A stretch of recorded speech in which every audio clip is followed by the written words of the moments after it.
Hey guys, King Kaiju here. Today we're going to be doing another Kaiju review, and today's is a very special one because it's the very first Hiya Toys figure I've ever reviewed, and that one is the GVK Godzilla, specifically the translucent atomic breath iteration. Yeah, there's quite a few of these guys, so you have to be pretty specific. I do apologize for the quite long title on this video, I'm sure, but good God. Zilla. Funny. It is my favorite of all of their legendary Godzillas they've released by far, and it's just because it looks so damn good. From every single angle you put it at, this figure looks amazing. And let's go into detail with that in the detail section. There's a lot of puns in this video. So Hiya Toys is pretty well known because they are essentially SH Monster Arts on a cheaper budget, but still providing high quality figures. In fact, significantly better figures than SH Monster Arts if you ask anyone with eyes. It's no secret that SH Monster Arts has kind of been declining in quality as of recently, and Hiya Toys has kind of filled the gap of a good company making good figures.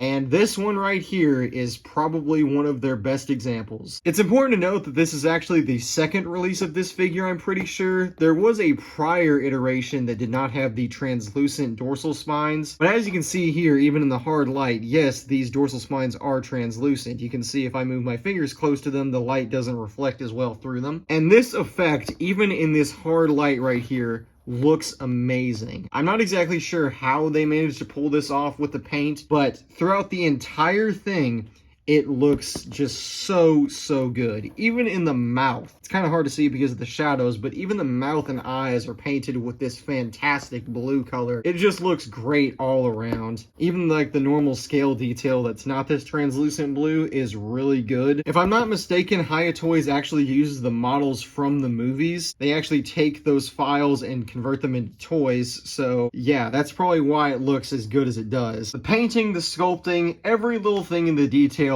is fantastic here. There is no complaints, and I mean absolutely none in that section. And before I move on to articulation, I also should note this guy does come with some accessories. First off, you have this headpiece right here, which is actually two pieces, the neck and the head separate, as well as an atomic breath piece. Now, there is a way to connect all three of these, and that's what you're meant to do, as the atomic breath does not actually fit in this guy's mouth naturally. So what you have to do is actually remove his entire neck assembly here, which comes in quite a few pieces. I believe it's 4.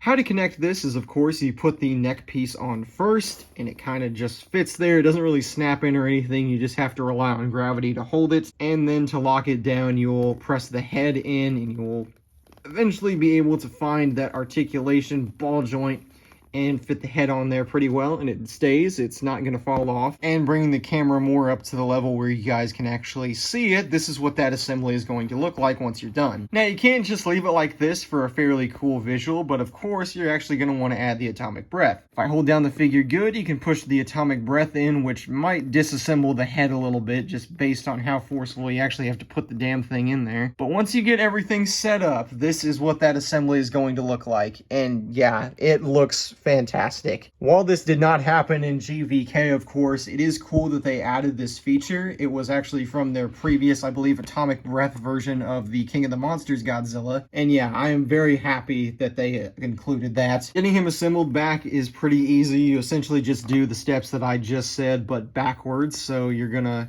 put the head back on like that, and once you hear that click, that's how you're going to know that it's back on there. Unfortunately, the atomic breath only fits into this head. It cannot plug into this one. And for those of you who are wondering, yes, you can plug this head into this normal neck piece right here, or pieces, but the atomic breath is actually quite heavy, so it'll just weigh down the head and cause it to fall off. Trust me, I've already tried. That would have been cool, but unfortunately, no. Now, as for articulation, Hiya Toys is considered to be like SH Monster Arts in their articulation department as well, and we can see that right off the back in the neck and head joints. You can get them to kind of look all sorts of ways here. His head can look up pretty far, although definitely not as far as, you know, the other neck and head piece. Can't really look down though. This is about as down as he looks. His arms are on ball joints, his elbows are on hinge joints, wrists are on ball joints. I believe every part of his knees are on ball joints, I think. Same leg over here can do that. And the tail is completely made out of of ball joints, so you can get a lot of nice fluid motion out of that. There's also a waist joint, but it really doesn't do much because the atomic spines back here kind of get locked in the way of each other. You can make them a little bit lower if you'd like to, kind of like the NECA figures, but I like my Godzilla's tall, so I have him raised up. Oh, and as of course you've seen, the mouth can also open, as well as the tongue in there, which is kind of hard to move around, but it is possible. There you go. So yeah, lots of nice mobility on the figure. Now as for sizing, I'll compare him next to quite a few Godzilla figures. First off, here's the Bandai King of the Monsters Godzilla. Now if you've seen my previous reviews, you would know that this figure is quite tall, but yeah, the Hiya Toys Godzilla is on a whole different scale. This guy is probably about 7 or so inches tall. This guy's probably about 6.5 or so. So yeah, this Godzilla will be easily looking over him. Next, I have a not exactly SH Monster Arts figure, but